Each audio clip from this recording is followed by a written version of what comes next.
You know, when we think about World War II, our minds usually jump to Europe in flames, or those epic battles out in the Pacific.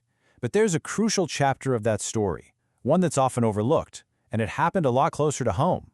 So let's dive into the surprising and truly transformative story of Mexico's role in the Second World War. And it all kicks off right here, in the waters of the Atlantic. A series of calculated attacks by German U-boats would force a nation that was determined to stay out of the fight, to make a choice that would change its destiny forever. So, to really get this, we've got to rewind a bit. At the very start of the war in 1939, Mexico was in a really tricky spot, carefully trying to balance on the brink of this massive global conflict. The president at the time, Manuel Ávila Camacho, had this official policy he called vigilant neutrality. You know, it was a real balancing act. On the one hand, Mexico desperately needed to keep things stable at home. But on the other, it really wanted to patch things up with the United States, all while deep down its sympathies were clearly with the Allied cause. But don't let that word neutrality fool you. This wasn't a passive thing. Mexico was actively protecting its shipping lanes, and, maybe most importantly, it kept exporting huge amounts of oil and other raw materials. And where do you think most of those resources were going? Yep, straight to the Allies. So even before officially joining the war, Mexico's economy was already helping fuel the Allied war machine. Right, but a delicate balance like that, it was never going to last. A series of really violent attacks out in the Atlantic, well, that became Mexico's point of no return. So what does it take? What's the final straw that pushes a neutral nation, a country focused on its own development, into the single deadliest conflict in human history? Well, the answer came. And it was swift, and it was brutal. Okay, so check this out. May of 1942. Suddenly, the war is right on Mexico's doorstep. First, a German U-boat sinks the Bracero del Llano, an unarmed civilian oil tanker. Just 6 days later, it happens again. Another U-boat sinks the Faja de Oro. This wasn't an accident, this was a direct, repeated message. And it wasn't just those two ships. No, the attacks kept coming. Other tankers, like the Tuxpan and the Las Chiapas, were also targeted. Again, these were not warships. We're talking about civilian vessels, crewed by civilian mariners. And as you can imagine, the outrage across Mexico was just immense.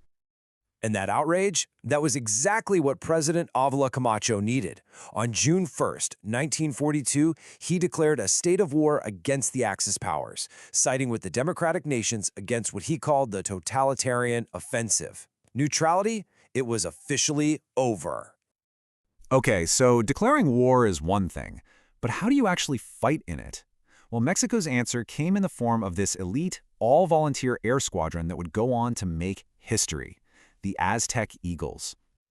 So we're talking about roughly 300 guys, pilots, mechanics, all the ground personnel, who volunteered to form the Mexican Expeditionary Air Force. Now, that might not sound like a huge number, but this was an incredibly dedicated, professional force, ready to take the fight straight to the enemy. And their journey to the front lines was a massive undertaking. First, the unit gets formed, right? Escuadrón 01. Then, they head up to the U.S. for some seriously intense training on the P-47 Thunderbolt, which, by the way, was an absolute beast of a fighter plane. And finally, they get their assignment, the Pacific Theater, to help in the liberation of the Philippines. And once they got to the Pacific, there was no easing in.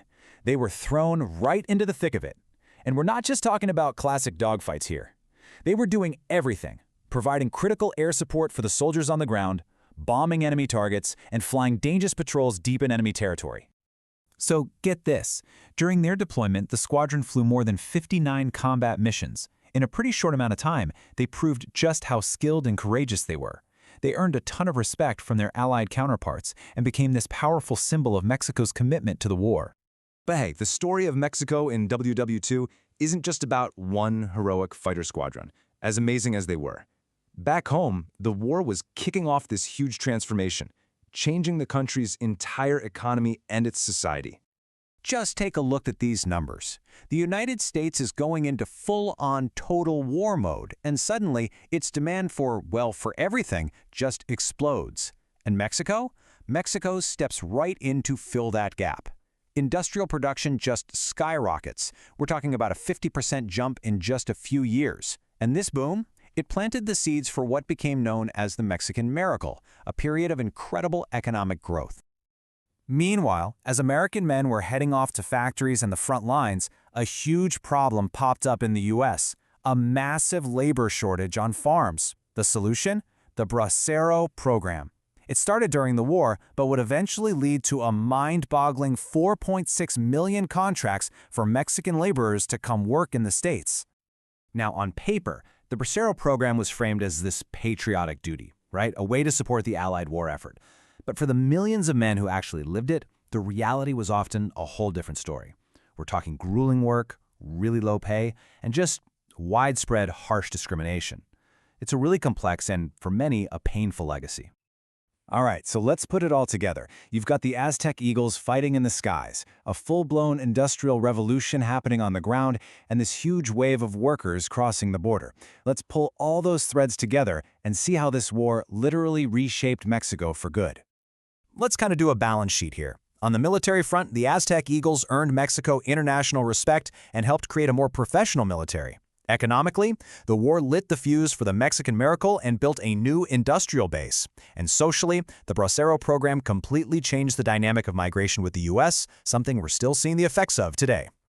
So in the end, for Mexico, World War II was so much more than just a military conflict. It was this unexpected catalyst, right? It helped solidify the modern Mexican state, it forged a new sense of national unity, and it totally repositioned the country on the world stage as a key ally in the post-war world. So when you think about it, for Mexico, the war wasn't just about fighting some far-off enemy. It was this profound and in many ways accidental transformation at home. Which really leaves you with a fascinating question, doesn't it? How often in history does a destructive global war become the accidental architect of a modern nation?